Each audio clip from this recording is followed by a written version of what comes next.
이혼해줘. 당신 지금 무슨 말을 하는 거야? 이혼해줘. 마주 앉은 식탁에서 그 사람이 내뱉은 단 3마디. 국그릇을 들고 있던 내 손이 덜덜 떨렸습니다. 나는 그저 멍하니 그의 얼굴을 올려다봤습니다. 50년을 함께 산 사람의 눈빛이라고는 믿을 수 없는 완벽하게 차단된 벽 같은 눈빛이었습니다. 당신 지금 무슨 말을 하는 거예요? 겨우 목소리를 짜냈습니다. 그는 조금의 망설임도 없이 대답했습니다. 나는 더 이상 당신과 살고 싶지 않아. 이제 내 인생을 살고 싶어. 내 인생의 70년은 잔잔한 호수 같았습니다. 50년을 함께한 내 배우자는 굳이 말하지 않아도 서로의 심장 소리를 아는 사람이라고 믿었습니다. 모든 것이 완벽하게 흘러가고 있었습니다. 손주들 재롱 보는 낙으로 남은 시간을 서로에게 기대어 보내리라 생각했죠. 하지만 그날 아침 잔잔했던 내 인생의 호수에 폭탄이 터졌습니다. 남은 평생 들을 수 있는 가장 충격적인 차갑고 잔인한 목소리였습니다. 우리의 50년 결혼 생활은 드라마틱하지 않았습니다. 그 흔한 고부 갈등도 없었고 남편의 사업 실패도 없었습니다. 남들 보기엔 따분할 정도로 평범하고 성실한 삶이었죠. 70대에 접어든 우리는 건강검진 결과를 놓고 투닥거리는 정도의 일상만을 공유하고 있었습니다. 나는 20대에 그 사람과 만나 함께 맨손으로 이 가정을 이루었습니다.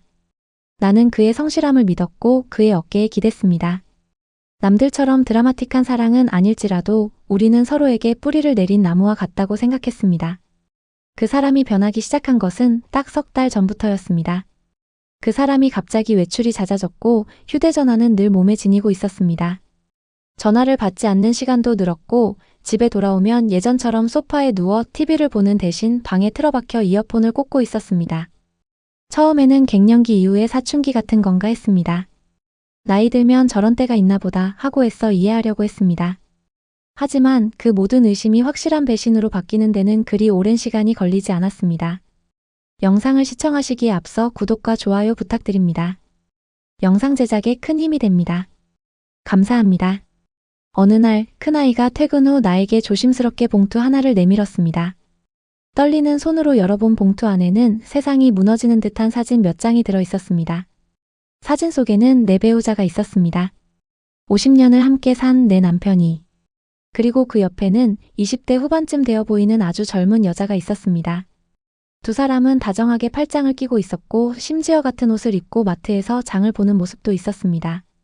그리고 마지막 사진은 아파트 현관문 앞에서 그 여자가 자연스럽게 비밀번호를 누르고 들어가는 모습이었습니다. 큰아이가 말해줬습니다. 그가 요즘 자주 외출하던 이유, 그가 휴대폰을 숨기던 이유, 그가 나를 외면하던 이유. 어머니, 아버지가 따로 살림을 차린 것 같아요. 저 여자랑. 큰아이의 떨리는 목소리는 내 귀에 잘 들어오지 않았습니다. 사진 속의 그 사람은 나와 있을 때보다 훨씬 더 편안하고 젊어 보였습니다. 나는 손에 든 사진이 종이라는 것도 잊은 채 그 사람의 얼굴을 손가락으로 꾹꾹 눌렀습니다. 말도 안 돼. 이게 무슨 소리니? 네가 뭘 잘못 본 거겠지. 이 사람 요즘 건강이 안 좋아서 병원에 자주 다녔어. 아마도. 어머니. 아니야. 내가 다 확인했어. 아버지가 이 여자 명의로 오피스텔을 얻었고 매일 밤 여기서 지낸대. 그리고 아버지가 그 여자에게 생활비 명목으로 매달 1,000만 원 가까이 돈을 보내고 있어요. 현금으로요. 내가 은행 창구를 통해 우연히 알게 됐습니다. 큰아이의 말이 이어질수록 나는 현실의 경계에서 멀어져 가는 듯 했습니다. 내 눈앞의 아파트 사진, 젊은 여자의 얼굴, 그리고 1,000만 원이라는 금액. 이 모든 것이 내 삶을 조롱하는 듯한 환영이었습니다. 나는 큰아이의 손에 들린 봉투를 힘껏 구겼습니다. 50년. 그 세월은 결코 짧지 않았습니다. 그런데 지금 그는 내 뿌리를 송두리째 잘라내고 50년의 시간을 부정하고 있었습니다. 가슴 깊은 곳에서부터 뜨거운 용암 같은 분노가 치솟았습니다. 그 분노는 순식간에 내 온몸을 마비시켰고 나는 사진을 갈기갈기 찢어버릴 힘조차 없었습니다. 그저 멍하니 앉아 50년간의 내 인생을 복귀했습니다. 나는 그 사람에게 무엇이 부족했을까요? 혹시 내가 모르는 사이에 그에게 상처를 주었을까요? 하지만 아무리 생각해도 나는 그에게 헌신했고 최선을 다했습니다. 그는 나의 전부였고 내 삶의 이유였습니다. 그런데 그는 내 삶의 전부를 통째로 훔쳐 달아나려는 도둑이 되어 돌아왔습니다. 그날 밤 나는 잠을 이룰 수 없었습니다. 큰아이는 분노하며 당장 아버지를 찾아가겠다고 했지만 나는 그를 말렸습니다. 내 손으로, 내 입으로 이 막장 같은 현실을 확인하고 싶었습니다. 자정을 넘긴 시간 현관문이 열리고 그 사람이 들어왔습니다. 그는 샤워를 마치고 평소처럼 무심하게 안방으로 들어왔습니다. 나는 침대에 걸터 앉아 손에 쥔 사진 조각들을 꽉 쥐고 있었습니다. 어디 갔다 이제 오는 거예요? 내 목소리는 떨리지 않았습니다. 오히려 차분해서 내가 아닌 다른 사람이 말하는 것 같았습니다. 그는 잠시 멈칫하더니 나를 외면하며 옷장을 열었습니다. 나갈 일이 있어서 나갔다 왔어. 당신이 알바 아니지? 알바가 아니라고요?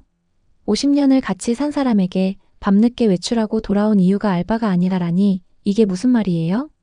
그는 옷장 문을 닫고 나를 향해 돌아섰습니다. 그의 얼굴에는 일말의 미안함이나 망설임도 없었습니다. 당신은 왜 이렇게 피곤하게 살아요? 그냥 모르는 척 넘어가지. 내가 당신에게 경제적으로 소홀했나? 월급은 꼬박꼬박 갖다 줬잖아. 그 말에 나는 참을 수 없는 모멸감을 느꼈습니다. 나는 돈 때문에 결혼 생활을 유지하는 속물이 아니었습니다. 나는 그와의 신의 우리의 역사를 지키고 싶었을 뿐이었습니다. 돈이 문제예요? 50년의 세월이 자식들과 손주들 앞에서 당신이 쌓아 올린 명예가 고작 돈으로 환산되는 거예요? 그 여자, 그 젊은 여자와 뭘 하고 돌아다니는지 당장 말해요. 그의 눈빛이 차가워졌습니다. 그는 한숨을 쉬더니 내가 아침에 들었던 그 잔인한 말을 다시 내뱉었습니다. 그래. 맞아요. 나 그 여자와 같이 지내고 있어. 그리고 당신에게 말했듯이 이혼할 거야. 그 여자 누구예요? 내 자식들보다 더 소중한 그 여자가 도대체 누군데? 나에게 이럴 수 있어요? 당신이 알 필요 없어. 당신에게는 아무 상관없는 사람이야.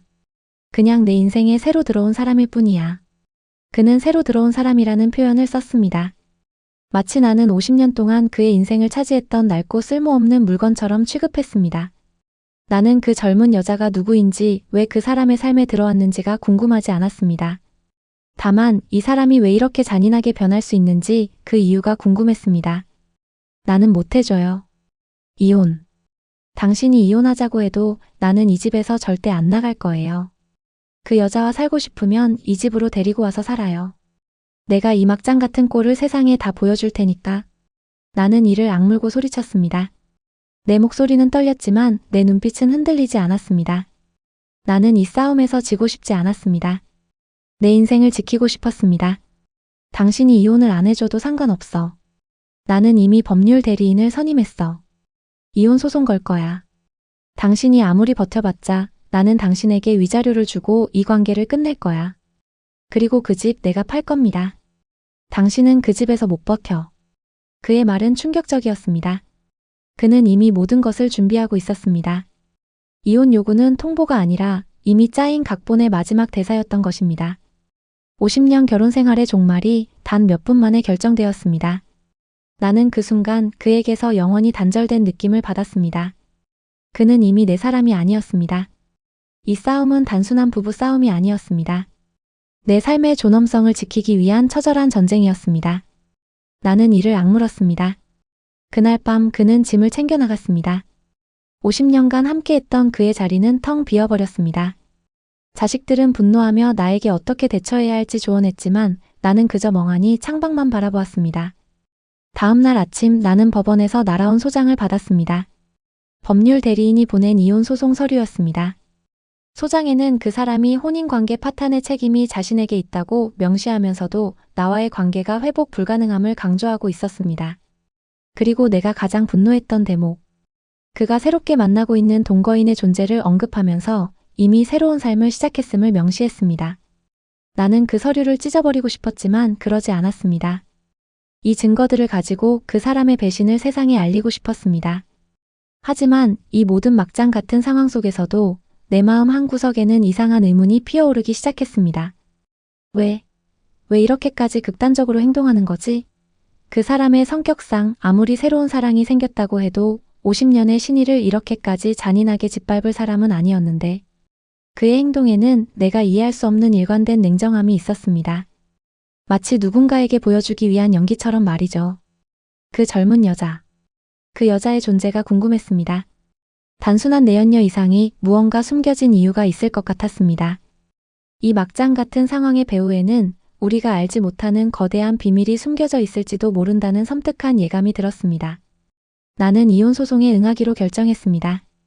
하지만 이혼 서류에 도장을 찍기 전에 나는 그 사람이 왜 이토록 잔인하게 나를 내쫓으려 했는지 그 젊은 여자와의 관계의 진짜 실체를 파헤치기로 결심했습니다. 그것이 50년의 세월에 대한 나의 마지막 의무라고 생각했습니다. 이혼 소송이 시작되자 나의 일상은 완벽하게 무너졌습니다. 나는 아침에 눈을 뜨면 법률 대리인과 통화했고 밤에는 자식들의 걱정 어린 눈빛을 마주해야 했습니다.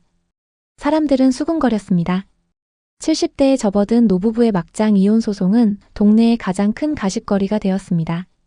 사람들은 남편을 욕했고 나를 동정했지만 나는 그 모든 시선이 견디기 힘들었습니다. 나는 남편의 새로운 삶이 시작되었다는 오피스텔 주변을 몰래 맴돌기 시작했습니다. 복수심 때문만은 아니었습니다. 그 사람의 행동이 너무나 비정상적이었기 때문입니다. 그 사람은 평생 돈에 초연했던 사람이었습니다.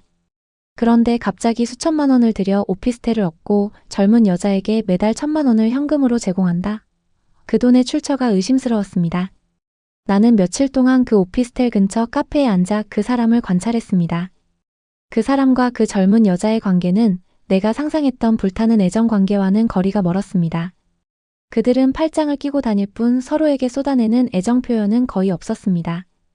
오히려 젊은 여자는 무언가 불안해 보였고 그 사람은 늘 초조한 표정이었습니다. 한 번은 그들이 함께 병원에 들어가는 것을 보았습니다. 나는 감히 그들을 따라 들어갈 용기가 나지 않았지만 병원 앞에서 1시간 넘게 초조하게 서성이는 그 사람의 뒷모습을 보았습니다. 그들이 나오는 길에 나는 숨어서 그 젊은 여자를 자세히 보았습니다. 그 여자는 짙은 화장을 하고 있었지만 얼굴은 병색이 완연했고 마른 몸이었습니다. 그리고 그녀는 걸을 때 한쪽 다리를 약간 절뚝거렸습니다. 사랑에 빠진 연인의 모습이라기보다는 무언가 돌봄이 필요한 환자의 모습에 가까웠습니다. 그 순간 내 머릿속에서 섬광처럼 의문 하나가 떠올랐습니다. 혹시 그 여자가 많이 아픈 걸까? 그 사람이 돌봐줘야 할 이유가 있는 걸까? 하지만 그 의문은 곧바로 분노로 덮였습니다. 아무리 아픈 사람이라고 해도 50년 결혼 생활을 파탄내고 가족들에게 모멸감을 주면서까지 숨겨야 할 이유는 없습니다. 그는 나에게 솔직하게 말하고 양해를 구할 수도 있었습니다. 그가 이 모든 것을 막장 드라마처럼 연출한 데는 더 깊은 이유가 있을 것이 분명했습니다. 나는 큰아이에게 이 사실을 털어놓았습니다. 큰아이는 처음에는 내 말을 믿지 않았습니다. 어머니, 아버지가 얼마나 냉정하게 나왔는데 지금 그걸 연기라고 생각하는 거예요? 사진 봤잖아요. 누가 봐도 바람 피우는 사람의 모습이었어. 그 여자가 아픈지 안 아픈지 우리가 어떻게 알아요? 아니다. 내 아버지는 그런 사람이 아니야. 평생을 성실하게 살았고 신의를 가장 중요하게 여긴 사람이야. 그가 이토록 극단적으로 나오려면 우리 가족이 알면 안 되는 아주 위험한 비밀이 그 여자에게 얽혀 있다는 뜻이야. 나는 큰아이에게 그 여자가 드나들던 병원의 이름을 알려주었습니다. 큰아이는 처음에는 망설였지만 아버지의 행동에 대한 의혹이 큰아이의 마음속에도 깊이 자리 잡았음을 나는 알고 있었습니다. 큰아이는 결국 그 병원의 기록을 알아봐 주겠다고 약속했습니다. 며칠 후 큰아이가 조심스러운 표정으로 나를 찾아왔습니다. 어머니, 병원 기록을 알아보는 건 힘들었어요. 하지만 그 여자의 이름과 주소를 통해 개인 정보를 알아냈습니다. 놀라운 건 이 여자 아버지와 나이 차이가 40살이 넘어요. 그녀는 젊은 여자라고 불리고 있습니다. 그래. 그래서? 그녀의 병명은 뭔데? 병명이 중요한 게 아니었어요. 그녀의 가족관계가 문제였습니다. 내가 알아낸 정보에 따르면 이 여자의 어머니는 10년 전에 돌아가셨고 아버지는 오래전에 연락이 끊겼대요. 그런데 더 충격적인 건 이 여자의 아버지가 오래전에 우리 아버지와 친분이 있었던 사람이라는 사실입니다. 나는 심장이 멎는 줄 알았습니다. 친분. 단순한 친분이 아니었습니다. 그 사람의 얼굴에 스쳐 지나가던 그 고통스러운 표정, 그리고 이 모든 막장 연극의 이유가 그 친분이라는 단어 속에 숨겨져 있을 것 같았습니다. 그 친분이라니? 그게 무슨 말이야? 자세히 말해봐. 큰아이는 작은 쪽지를 내밀었습니다. 거기에는 오래전 신문 기사가 인쇄되어 있었습니다. 그 신문 기사는 30년 전의 작은 사건을 다루고 있었습니다. 한 공장에서 일어난 화재 사고. 그리고 그 사고로 인해 막대한 피해를 입고 극단적인 선택을 한 가장의 이야기였습니다. 기사 속의 그 가장의 이름. 그리고 그가 일했던 공장의 이름. 나는 그 공장의 이름이 익숙했습니다. 그 사람이 젊은 시절 함께 일했던 그 회사의 하청업체였습니다. 그리고 그 가장의 이름. 바로 그녀의 아버지였습니다. 지금 그 사람과 동거하고 있다는 젊은 여자의 아버지였습니다. 나의 손이 떨리기 시작했습니다.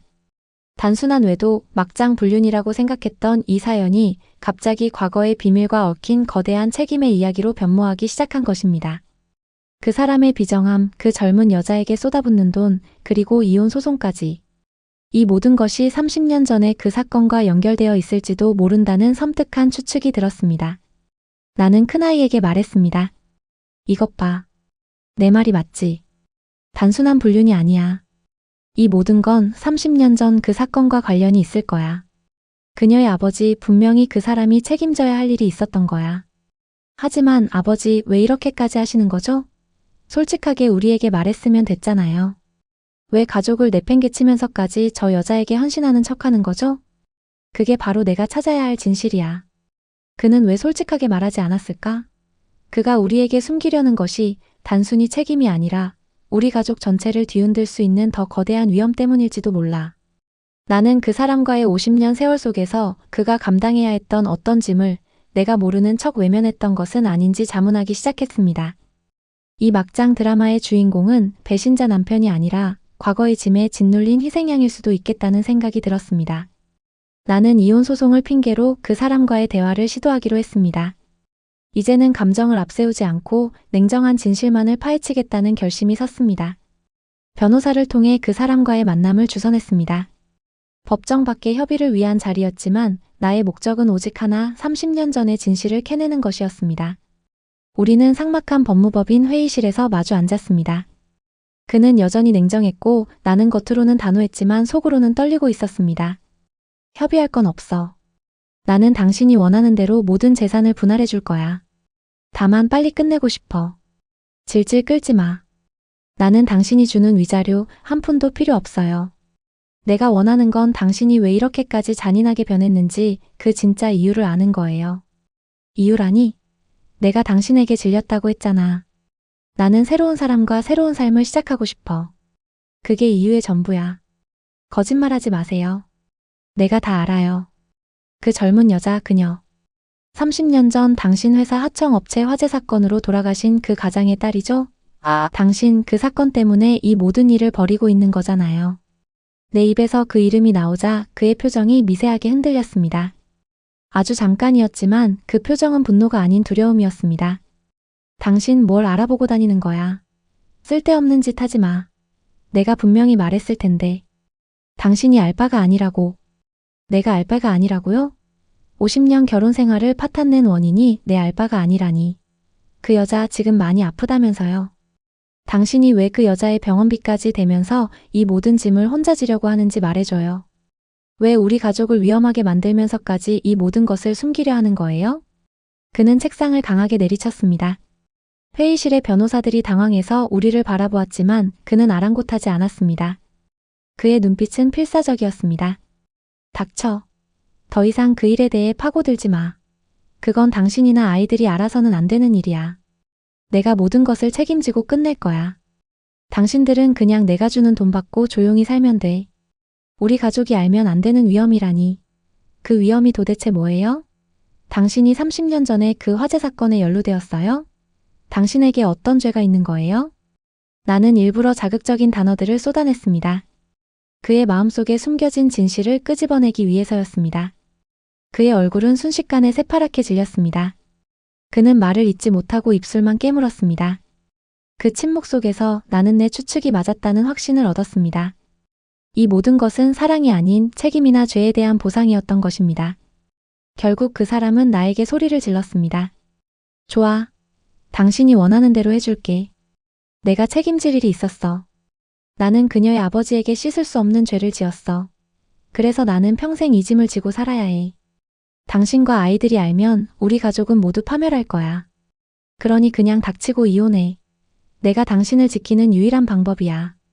그의 목소리는 절규에 가까웠습니다. 그는 자신의 죄와 책임을 고백하면서도 그것이 우리 가족을 지키기 위한 마지막 방패라고 주장하고 있었습니다. 나는 그가 말한 파멸이라는 단어에 소름이 돋았습니다. 하지만 나는 그의 말을 믿을 수 없었습니다. 가족을 파멸해서 지키는 방법이 가족을 버리는 것일 수는 없었습니다. 그는 무언가 중요한 것을 숨기고 있었습니다. 당신이 우리 가족을 지킨다니 그게 말이 된다고 생각해요? 당신은 우리에게 가장 큰 상처를 줬어요. 만약 당신이 정말 우리를 지키고 싶다면 모든 것을 솔직하게 말해야죠. 지금 당신이 하는 행동은 우리를 파멸해서 지키는 것이 아니라 당신 혼자 모든 짐을 짊어지고 비극의 주인공이 되려는 오만함이에요. 우리의 대화는 결국 파국으로 치달았습니다. 그는 더 이상 말을 섞지 않고 협의를 중단하겠다고 선언하며 회의실을 박차고 나갔습니다. 그는 나에게서 완전히 도망치고 싶어 했습니다. 그날 이후 우리의 관계는 완전히 붕괴되었습니다. 자식들은 아버지를 젊은 여자에게 미쳐버린 노인으로 낙인 찍었고 그를 찾아가 맹렬하게 비난했습니다. 작은 아이는 그 사람에게 페류나라고 소리쳤고 큰아이는 그 사람의 사무실 앞에서 1인 시위까지 벌였습니다. 그 사람의 세상은 오직 그 젊은 여자와 그 여자에게 얽힌 30년 전의 비밀뿐인 것 같았습니다. 그는 모든 사회적 관계, 가족과의 유대, 그리고 50년 결혼 생활의 명예를 스스로 부수고 있었습니다. 나는 자식들의 분노를 이해했지만 내 마음은 복잡했습니다. 그 사람이 내뱉은 파멸, 죄, 내가 지키는 유일한 방법이라는 단어들이 귓가를 맴돌았습니다. 나는 더 이상 그 사람을 배신자로만 볼 수 없었습니다. 그는 마치 스스로를 희생하여 거대한 재앙을 막으려는 사람처럼 느껴졌습니다. 나는 그 젊은 여자의 배경에 대해 더 깊이 파고들기로 결심했습니다. 30년 전의 화재 사건. 단순한 산업재해가 아닐 수도 있습니다. 그 사건의 배후에 혹은 그 사건을 덮기 위한 과정에 우리 가족 전체가 얽혀 있을지도 모른다는 불길한 예감이 들었습니다. 나는 그 사람이 그토록 필사적으로 숨기려 했던 진실을 반드시 내 손으로 밝혀내야 했습니다. 그것이 이 50년의 막장 드라마를 끝내는 유일한 길이었습니다. 나는 법률 대리인에게 이혼 소송을 최대한 지연시키라고 요청했습니다. 그 사람이 나를 공격할수록 나는 진실에 더 가까워질 수 있다고 생각했습니다. 나는 30년 전의 신문 기사를 다시 꺼내 들었습니다. 그 화재 사건은 단순한 공장 화재로 보도되었지만 자세히 읽어보니 몇 가지 의문점이 있었습니다.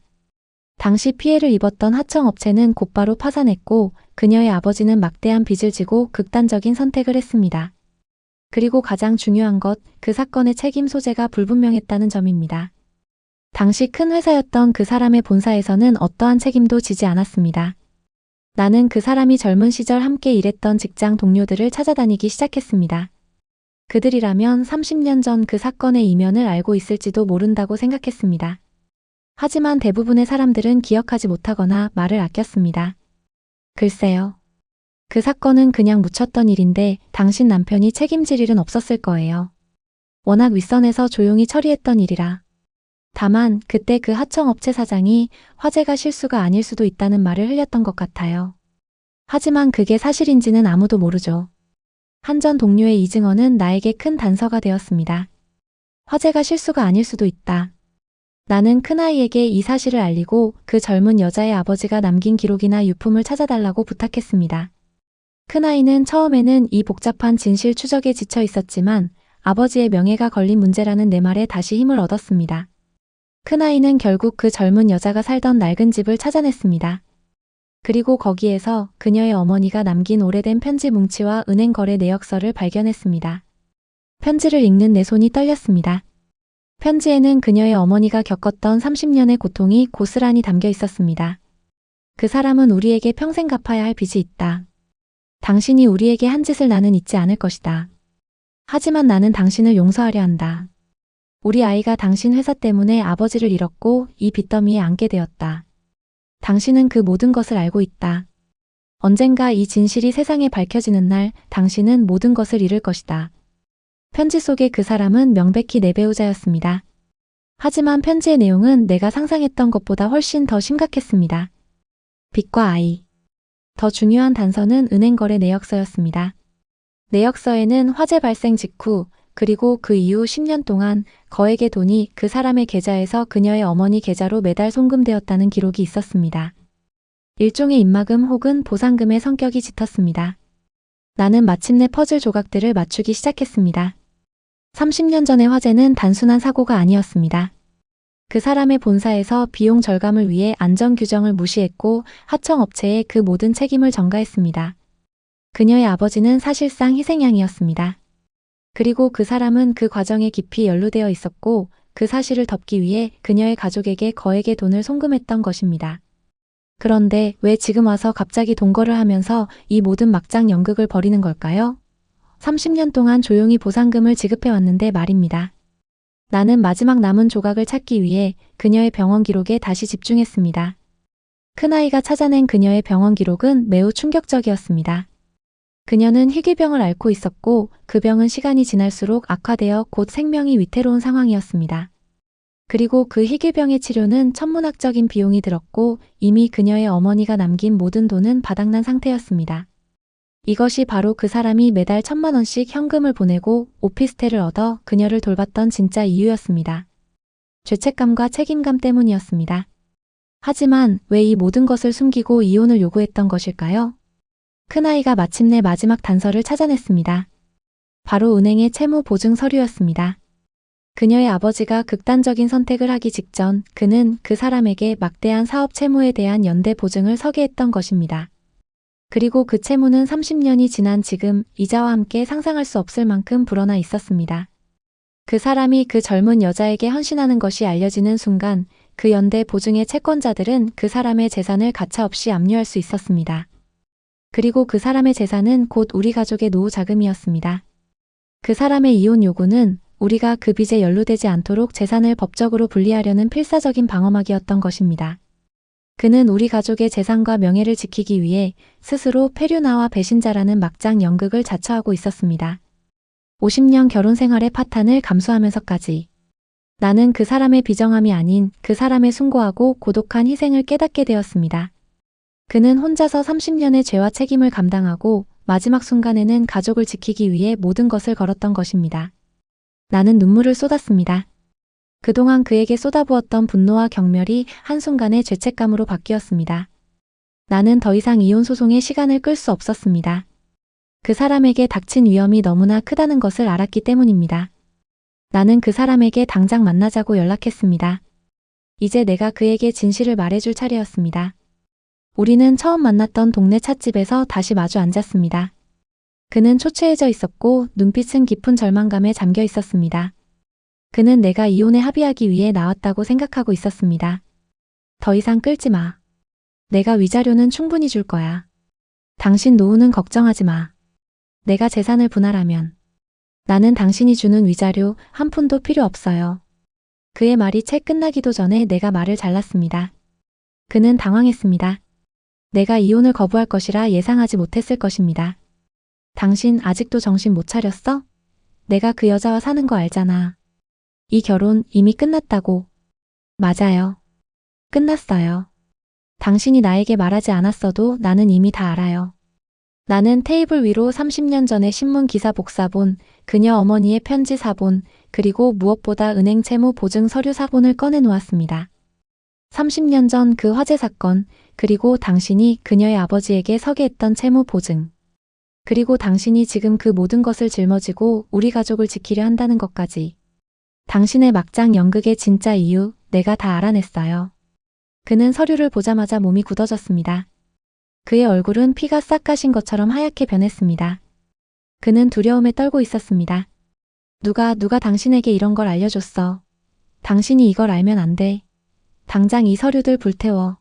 당신이 이 모든 걸 알면 우리 가족은 파멸한다고요? 당신이 생각하는 그 파멸이 당신 혼자 모든 것을 짊어지고 쓸쓸하게 늙어가는 거예요? 당신은 50년의 결혼 생활을 혼자만의 고독한 희생으로 끝내려고 했어요. 왜 우리를 믿지 않았어요? 나는 울음을 참으려 했지만 눈물이 쏟아져 나왔습니다. 50년 동안 쌓아왔던 신의가 그 사람의 고독한 결단으로 인해 무너질 뻔했던 사실이 너무나 비통했습니다. 그는 한동안 아무 말도 하지 못하고 고개를 숙이고 있었습니다. 그의 어깨가 미세하게 떨리고 있었습니다. 내가 30년 전에 큰 실수를 했어. 내가 그녀의 아버지에게 연대 보증을 서게 만들었지. 내 직장 상사의 압력이 있었고 결국 그 모든 빚이 30년 동안 눈덩이처럼 불어났어. 지금이라도 내가 이혼을 해야 당신 재산이 안전해. 그녀는 아프고 나는 내 죄를 갚아야 해. 당신이 알면 안 돼. 내가 혼자서 다 감당해야 해. 그래서 당신이 나에게 이혼해줘라고 했군요. 젊은 여자와 동거하는 것처럼 연기하면서 우리 가족이 당신에게서 등을 돌리게 만들려고.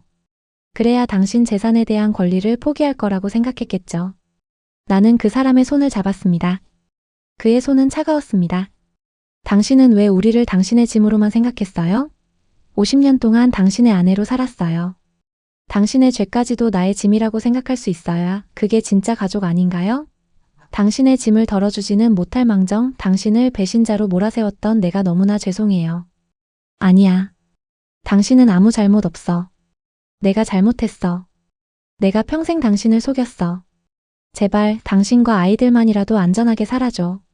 그는 마치 최후의 순간을 맞이한 사람처럼 절망적인 목소리로 말했습니다. 나는 그에게 우리가 나눈 대화가 우리 가족이 이 모든 것을 알고 있다는 사실을 알려주었습니다. 큰아이와 작은아이가 이 모든 진실을 알고 있으며 그 사람의 희생이 아닌 고독한 오만함에 분노하고 있다는 사실을. 그는 모든 것을 포기한 듯 눈물을 흘리기 시작했습니다. 그의 눈물은 30년 동안 꾹 참아왔던 죄책감과 책임감의 무게였습니다. 그는 혼자서 이 모든 것을 감당할 수 없었지만 가족에게 짐을 지우고 싶지 않다는 생각에 스스로를 고립시켰던 것입니다. 나는 그에게 말했습니다. 이 막장 같은 상황을 끝내는 방법은 우리가 하나가 되는 것뿐이라고. 우리가 법적으로 이혼을 하든 그렇지 않든 그 빚은 결국 그의 책임이고 그의 책임은 곧 우리 가족의 책임이라고. 우리의 만남은 그렇게 끝났습니다. 그는 여전히 젊은 여자의 곁을 떠나지 않았습니다. 하지만 이제 나는 알았습니다. 그곳은 불륜의 장소가 아니라 30년 전의 죄를 씻는 참회의 장소였음을.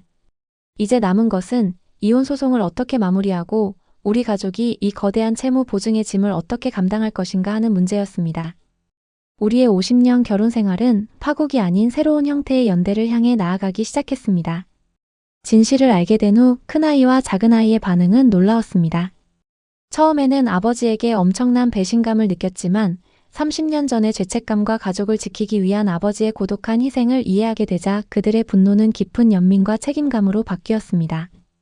큰아이는 아버지에게 찾아가 무릎을 꿇었습니다. 아버지, 왜 우리에게 솔직하게 말하지 않았어요? 저희가 그렇게 믿음직스럽지 않았나요? 아버지의 짐을 저희가 함께 지지 못할 거라고 생각하셨나요? 그 사람은 아무 말 없이 큰아이의 손을 잡고 울었습니다. 그 눈물은 그동안의 오해와 고독 그리고 미안함이 뒤섞인 눈물이었습니다. 우리는 이혼 소송을 철회하지 않았습니다. 오히려 그 사람의 계획대로 이혼을 진행하기로 결정했습니다. 하지만 그 이유는 재산을 지키기 위한 법적 방어 때문이었습니다. 채무 보증 채권자들이 우리 가족의 자산에 손댈 수 없도록 이혼을 통해 4명의 재산을 보호하기로 합의했습니다. 법정에 제출된 이혼 사유는 여전히 혼인관계 파탄 및 동거인 존재였습니다. 겉으로 보기에는 막장 드라마의 비극적인 결말이었지만 그 속에는 가족을 지키기 위한 가장 숭고한 결단이 숨어 있었습니다. 이혼 후 우리는 법적으로는 남이 되었지만 관계는 그 어느 때보다 단단해졌습니다. 그 사람은 이혼 후에도 여전히 그 젊은 여자 그녀를 돌보는 일에 전념했습니다. 나는 그 사람을 비난하지 않았습니다. 그의 죄책감과 책임감을 존중했습니다. 나는 그녀를 직접 찾아갔습니다. 오피스텔 앞에서 만난 그녀는 나를 보자마자 두려움에 떨었습니다. 저 아버님과 저는 알아요. 당신과 그 사람이 어떤 관계인지. 그리고 당신의 아버지가 30년 전에 겪었던 일도 알아요. 이제 더 이상 혼자 힘들어하지 말아요. 그 사람의 짐을 이제 우리 가족이 함께 지기로 했어요. 나는 그녀에게 따뜻한 국이 담긴 보온병을 건넸습니다. 그녀는 눈물을 흘리며 국을 받아들었습니다. 그 순간 나는 그 사람의 50년 결혼 생활이 완전히 끝난 것이 아니라 책임을 통한 새로운 가족 관계로 확장되었음을 깨달았습니다. 우리가 법적으로 이혼한 지 1년 후 그녀는 오랜 투병 끝에 결국 세상을 떠났습니다. 그 사람은 묵묵히 그녀의 장례를 치렀고 나는 뒤에서 모든 것을 도왔습니다. 그녀를 떠나보낸 후 그 사람은 그제야 모든 짐을 내려놓은 듯 깊은 병을 앓았습니다. 그가 병상에서 회복되었을 때 그는 다시 나의 곁으로 돌아왔습니다. 법적으로 남남인 우리가 한 집에 사는 모습은 이상하게 보일 수도 있지만 우리는 더 이상 법이나 제도의 굴레에 갇히지 않았습니다. 우리는 50년의 세월이 빚어낸 신의로 연결되어 있었습니다. 그 사람은 나에게 말했습니다. 당신에게 평생 갚아도 모자랄 죄를 지었어. 나를 용서해줘. 나는 당신의 죄를 용서한 게 아니에요. 당신의 고독한 희생을 이해했을 뿐이에요. 이제부터는 어떤 짐도 혼자 지지 마세요. 우리 가족이 있어요. 우리는 막장 같은 이혼 소송을 겪으며 비로소 진짜 부부가 되었습니다. 겉으로는 불륜과 파국이라는 충격적인 막장 드라마였지만 그 속에는 30년의 죄책감과 50년의 신의가 얽힌 숭고한 가족 연대의 반전이 숨어 있었습니다. 지금 돌이켜보면 그날 아침 식탁에서 들었던 이혼해줘라는 말은 그 사람이 내게 던진 가장 절박한 사랑의 고백이었습니다. 그는 나를 버린 것이 아니라 나를 지키려 했던 것입니다. 50년의 세월 동안 우리는 서로를 이해한다고 믿었지만 사실 우리는 서로의 고통을 제대로 보지 못했습니다. 그 사람은 30년간 혼자 짐을 짊어지고 있었고 나는 그의 고독을 눈치채지 못했습니다. 이혼이라는 극단적인 선택을 통해 우리는 비로소 서로를 진정으로 이해하게 되었습니다. 법적으로는 남남이 되었지만 우리의 유대는 그 어느 때보다 깊어졌습니다. 이제 우리는 손주들에게 이야기합니다. 진짜 사랑은 화려한 고백이나 달콤한 약속이 아니라 서로의 짐을 함께 지는 것이라고. 때로는 그 짐이 너무 무거워서 혼자 지려고 할 때도 있지만 진정한 가족은 그 짐을 나눠지는 방법을 찾아낸다고. 그 사람이 젊은 여자와 동거했던 오피스텔은 이제 우리 가족의 기억 속에 특별한 장소로 남아 있습니다. 그곳은 배신의 장소가 아니라 한 사람이 자신의 죄를 속죄하고 책임을 다하려 했던 성스러운 장소였습니다. 채무 보증 문제는 아직도 완전히 해결되지 않았습니다. 하지만 이제 우리는 그 문제를 가족 모두가 함께 마주하고 있습니다. 큰아이는 법률 전문가들과 상담하며 해결 방법을 찾고 있고 작은아이는 아버지의 명예를 지키기 위해 당시 화재 사건의 진실을 밝히려 노력하고 있습니다. 우리가 법적으로 이혼한 지 3년이 지난 지금 그 사람과 나는 여전히 같은 집에서 살고 있습니다. 아침마다 함께 차를 마시고 저녁에는 함께 산책을 합니다. 이혼 전보다 훨씬 더 많은 대화를 나누고 서로의 마음을 더 깊이 들여다봅니다. 동네 사람들은 여전히 우리를 이상하게 바라봅니다. 이혼한 부부가 함께 사는 것을 이해하지 못하는 사람들도 많습니다. 하지만 우리는 그들의 시선에 신경 쓰지 않습니다.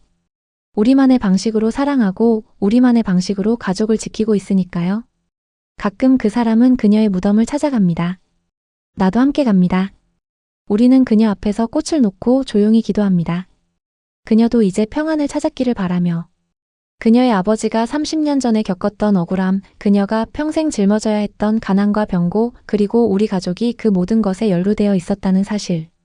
이 모든 것이 하나의 거대한 비극이었지만 동시에 우리를 더 단단하게 만든 시련이기도 했습니다. 70대의 나이에 이혼을 경험하고 50년 결혼 생활의 의미를 다시 돌아보게 되었습니다. 결혼은 계약이 아니라 서로를 향한 끊임없는 이해와 용서의 과정이라는 것을 깨달았습니다. 그 사람이 나에게 이혼해줘라고 말했을 때 나는 세상이 무너지는 것 같았습니다. 하지만 지금 생각해보면 그 순간이 우리 부부에게 주어진 가장 큰 선물이었습니다. 우리는 그 고통을 통해 서로를 더 깊이 이해하게 되었고 진정한 사랑의 의미를 배웠습니다. 이제 나는 안 합니다. 사랑은 항상 아름답고 달콤한 것이 아니라는 것을. 때로는 고통스럽고 쓰라린 선택을 해야 하고 때로는 상대방의 고독한 희생을 이해해야 한다는 것을. 그리고 그 모든 과정을 함께 견뎌내는 것이 진정한 사랑이라는 것을. 그 사람은 여전히 가끔 악몽을 꿉니다. 30년 전의 화재 사건, 그녀의 아버지, 그리고 자신이 저지른 실수들이 그를 괴롭힙니다. 그럴 때마다 나는 그의 손을 잡아줍니다. 이제는 혼자가 아니라고 우리가 함께 있다고 말해줍니다. 우리의 이야기는 결코 행복한 결말로 끝나지 않았습니다. 채무 문제는 여전히 해결되지 않았고 그 사람의 죄책감도 완전히 사라지지 않았습니다. 하지만 우리는 그 모든 것을 함께 안고 살아가고 있습니다. 이것이 70년을 살아온 내가 배운 인생의 진리입니다. 완벽한 행복은 없습니다. 다만 불완전한 우리가 서로를 받아들이고 함께 걸어가는 것뿐입니다. 50년을 함께 산 배우자에게서 이혼해줘라는 말을 들었을 때 나는 모든 것이 끝났다고 생각했습니다. 하지만 그것은 끝이 아니라 새로운 시작이었습니다. 우리는 이혼을 통해 더 깊은 사랑을 배웠고 법적인 부부가 아니라 진정한 동반자가 되었습니다. 여러분, 섣부른 판단과 오해가 때로는 가장 사랑하는 사람에게 돌이킬 수 없는 상처를 줍니다. 50년의 신의는 젊은 날의 사랑보다 더 깊고 단단했습니다. 여러분의 삶 속에도 혹시 고독하게 짐을 지고 있는 사람은 없는지 따뜻한 눈으로 돌아보시길 바랍니다. 진정한 사랑은 완벽한 행복이 아니라 불완전한 우리가 서로의 짐을 함께 나눠지는 것입니다.